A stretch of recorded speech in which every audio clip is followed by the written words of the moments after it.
Et bonjour à tous, on se retrouve aujourd'hui pour une petite vidéo qui va pouvoir rebondir sur une vidéo qui a été éditée récemment cette semaine par Sébastien Coumard sur la règle des 4% et son avis de pourquoi ça serait une arnaque, avec différentes critiques qui sont portées à cette règle des 4% qui effectivement fait partie des piliers de l'investissement, notamment sur le mouvement FIRE.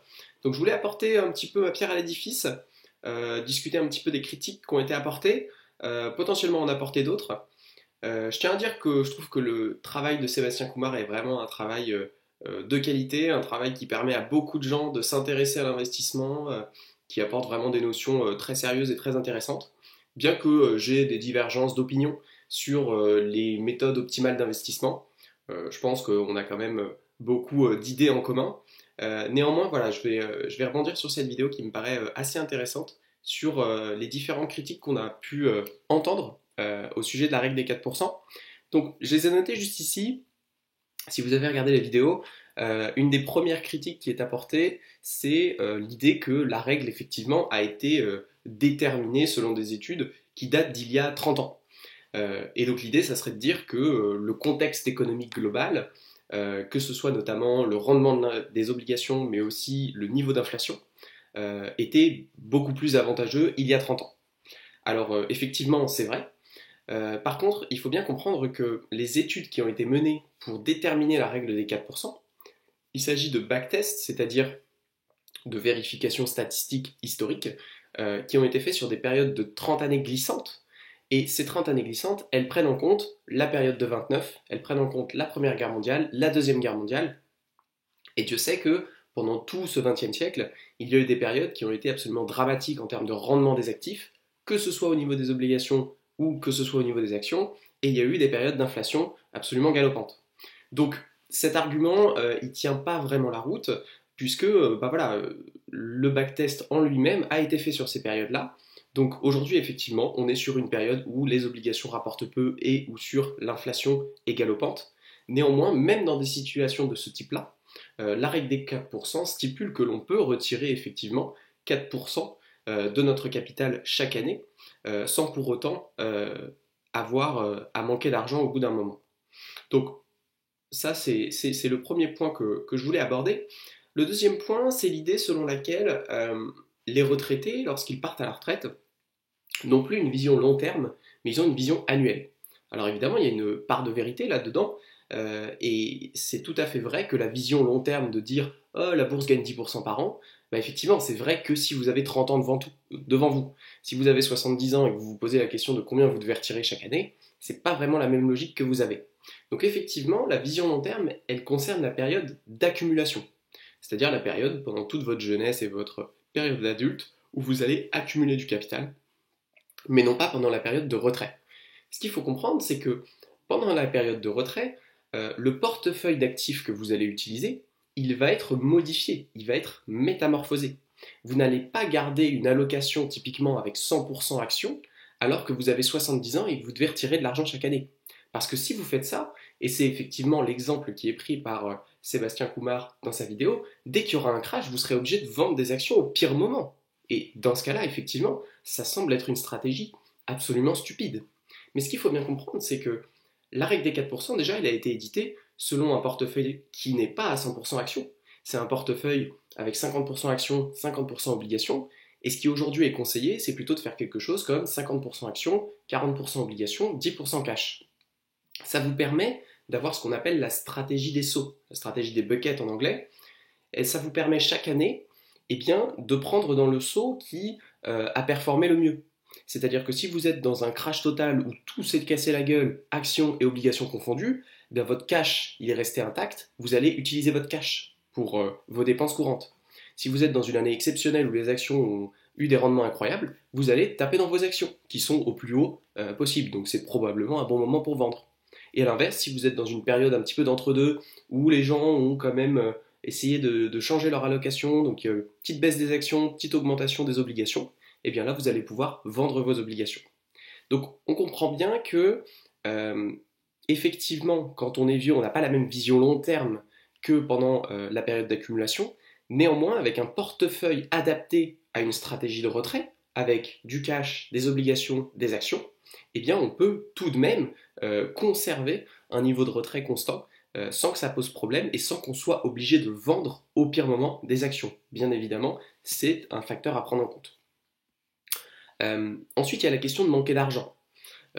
L'idée, c'est de dire, effectivement, la période de retrait est tellement longue que les gens vont rencontrer des crashs. Et ça, je suis entièrement d'accord. Ils vont en rencontrer plusieurs d'ailleurs, parce que la conjoncture semble nous mener à des crashs toujours plus fréquents. Probablement moins longs que les crashs qu'on a pu avoir pendant la crise de 29 par exemple, pendant la Grande Dépression, mais néanmoins, il y aura effectivement des cracks, ça c'est sûr. Mais c'est pas tant un problème, parce qu'il faut bien comprendre que tout le cœur de l'étude statistique initiale, eh bien effectivement, il y a eu un paquet de cracks. Il y a eu la Grande Dépression, il y a eu la Première Guerre mondiale, il y a eu la crise de 29, il y a eu la Deuxième Guerre mondiale, et pourtant, l'étude statistique, elle dit que, même dans le pire des cas, eh bien, un investisseur peut retirer 4% par an ajusté de l'inflation et ne pas manquer d'argent. Donc, à ce niveau-là, il n'y a pas de problème. Enfin, on va parler des difficultés psychologiques qui sont évoquées effectivement, et notamment par le créateur de cette règle. Ça, effectivement, c'est propre à chacun. La règle des 4%, ça n'est qu'un modèle, ça n'est qu'une estimation qui, moi, me semble extrêmement efficace parce que extrêmement simple à utiliser et, mine de rien, assez précise. Bien évidemment, après, il faut s'adapter. Il faut s'adapter aux situations de chacun, aux situations familiales, aux situations de santé et à l'aversion au risque de manière générale. Bien évidemment que quelqu'un qui a une aversion au risque qui est beaucoup plus importante, eh bien, il va devoir avoir un portefeuille différent, il va devoir avoir plus d'obligations, plus de cash pour tanker les cracks sans remettre en cause son sommeil, et donc il va probablement avoir un rendement moindre, et donc aller chercher potentiellement un taux de retrait moindre, peut-être du 3,5, peut-être du 3%. C'est totalement envisageable. La règle des 4%, elle n'est pas gravée dans le marbre, mais elle donne un bon point de départ, en tout cas, c'est mon avis sur cette règle. Et enfin, il y a la question de l'héritage, qui est effectivement intéressante. Il y a une vraie question de est-ce que l'objectif de l'accumulation, c'est de nous permettre de profiter de la vie au maximum, et donc un petit peu comme le livre Die with Zero explique, de faire en sorte de finir avec le moins d'argent possible, sans forcément être broke à la fin de sa vie, ou est-ce que l'objectif c'est d'accumuler un maximum pour pouvoir redistribuer potentiellement à ses enfants, potentiellement à des associations. Ça c'est vraiment une différence d'approche au niveau de l'investissement qui est effectivement fondamentale. Si votre objectif c'est d'accumuler le plus possible pour accumuler le plus possible pour transmettre le plus possible, bah, bien évidemment que la stratégie optimale, c'est de jamais vendre. On va être honnête. Si c'est ça votre stratégie optimale, bah oui, vous accumulez un maximum aussi longtemps que possible, vous vendez un minimum possible, et du coup vous aurez le capital maximum. Néanmoins, on va être honnête, pour la plupart des gens, ils se posent la question de comment effectivement retirer un maximum pour profiter un maximum de l'argent qu'ils ont à disposition sans manquer d'argent plus tard. Parce que, évidemment, l'inconnu, c'est qu'on ne sait pas si on meurt à 40, 50 ou 70 ans. Donc ça, effectivement, il faut le prendre en compte. Donc ça, encore une fois, je ne pense pas que ce soit une critique qui soit vraiment dirigée vers la règle des 4%, mais néanmoins, c'est une problématique à garder en tête quand on met en place une stratégie de retrait, parce que c'est un facteur à prendre en compte. Donc finalement, ce que je vous ai expliqué là, c'est que je trouve que la plupart des critiques qui ont été menées contre la règle des 4%, elles ne sont pas très pertinentes. Et pourtant, pour moi, il y a un vrai problème avec cette règle des 4% qui est fondamentale et qui n'a pas forcément été relevé, ou en tout cas je ne l'ai pas très bien compris, ou c'était pas assez clairement mentionné, c'est que la règle des 4%, si on regarde dans le papier original, eh bien en fait, elle a été faite selon l'idée que la retraite, au plus long, ça durait 30 ans. Ce qui n'était pas du tout absurde. À l'époque, on partait à la retraite à 65 ans, les gens vivaient pas jusqu'à 95 ans, donc voilà, 30 ans c'était la barre haute. Donc si on pouvait survivre à son argent 30 ans au minimum, bon bah c'était bon quoi, on était mort depuis, donc pas de problème. Sauf qu'aujourd'hui, la feinte c'est que la règle des 4% elle est reprise, notamment dans le milieu FIRE, c'est-à-dire dans le milieu de la retraite anticipée. Sauf que, de 1, aujourd'hui, on peut largement vivre à plus de 95 ans, mais surtout, dans le milieu de la retraite anticipée, les gens ne prennent pas leur retraite à 65 ans. Ils peuvent la prendre à 50, ils peuvent la prendre à 40, ils peuvent même la prendre à 30. Et donc qu'est-ce que ça veut dire? Ça veut dire que la durée sur laquelle a été menées les études statistiques qui aboutissent à la règle des 4%, en fait elles sont erronées. Parce que on se rend bien compte que la distribution des résultats possibles sur 50 ans, elle est beaucoup plus large que sur 30 ans. Et donc ça, pour moi, c'est un des principaux problèmes de la règle des 4%. C'est que si on prend en compte quelqu'un qui part à la retraite tôt et qui peut vivre longtemps, potentiellement, on peut avoir une retraite de 50, peut-être 60 ans. Et donc ça veut dire que la dispersion des outcomes, donc des possibilités, elle est tellement grande que le pire scénario, qui typiquement initialement était 4%, ce sera très probablement moins que 4%. Ce sera très probablement de l'ordre de 3, voire même 2,5%.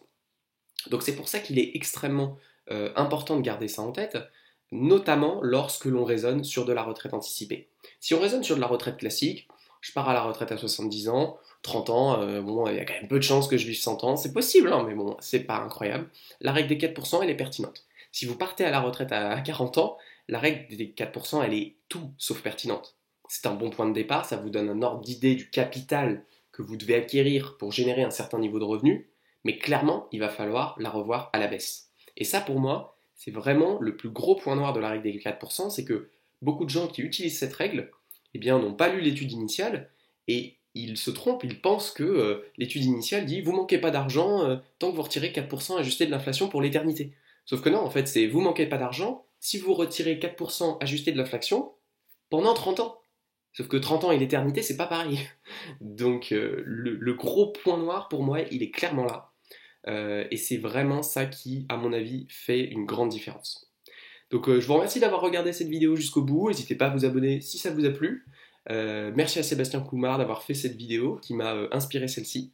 Et puis je vous dis à la prochaine. Ciao.